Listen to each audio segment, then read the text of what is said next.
What's up? This is Cheap Ass Statue Collector here, and today I've got another diorama. It's a DC Direct diorama. It's the Green Lantern versus Sinestro. So, without further ado, let's go ahead and kick off the grades. The first thing we're going to grade is the pose. The pose gets an A+. I could be nitpicky about it, but really the only thing I would change about it would be maybe more of a dynamic base. But the statue itself is a very simple statue, so it has a simple base and it goes well with what they're doing, with the story that they're trying to pull off here. It's very dynamic, I already said that, but it also captures the relationship that these two have in the comic books. This is basically it. This is their relationship. But yeah, it's very dynamic. It's very cool. It's two full piece, statue pieces, fighting each other. It's pretty awesome. Let's go ahead and take this apart. It's all one piece. It's kind of probably shouldn't be doing this, but here we go. So it comes off like this, and this is the bottom. It's only 1,000 pieces. What you really need to worry about is that they're really only connected at the arms right there. So during shipping, you got to be careful. Whoever's selling it needs to be careful about how they package it. I think there's just an issue with DC Direct's packaging, actually, because if you look online, there's a lot of them, a lot of statues for sale with an arm right here that is broken. So you got to be careful about that. I think it's, like I said, a packaging fault on their behalf. But let's go ahead and move to the paint. The paint gets an A+ as well. They nailed the hair.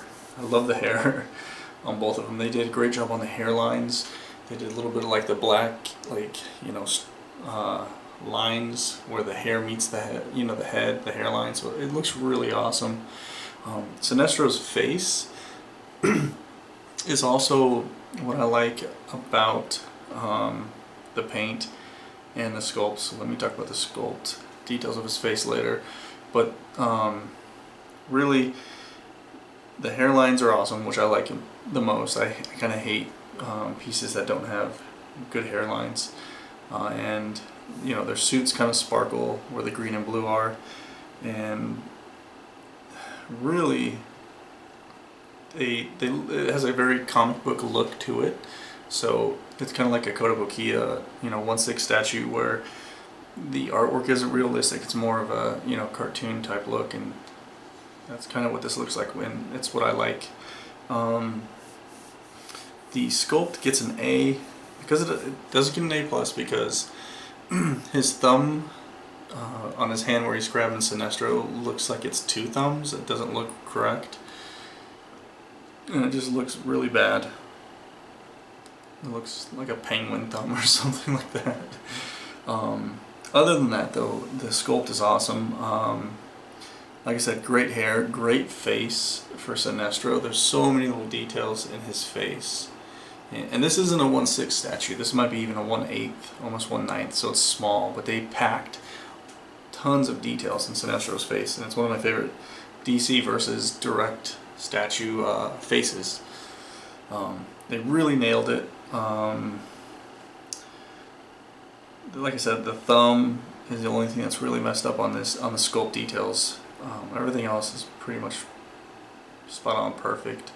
I guess you'd be nitpicky and pick out some things, but really, like his hand and Sinestro's ring doesn't look as good as, the Green Lantern's ring, where it actually shows the symbol of the Lantern Corps. But overall, it's an awesome piece. The price gets an A, depending on when you buy it and where you get it, right? I've seen it go for around $100 to $300. So if you could pick this up for around $100, $115, $150, go for it. I paid a little bit less, but this is a pretty awesome piece.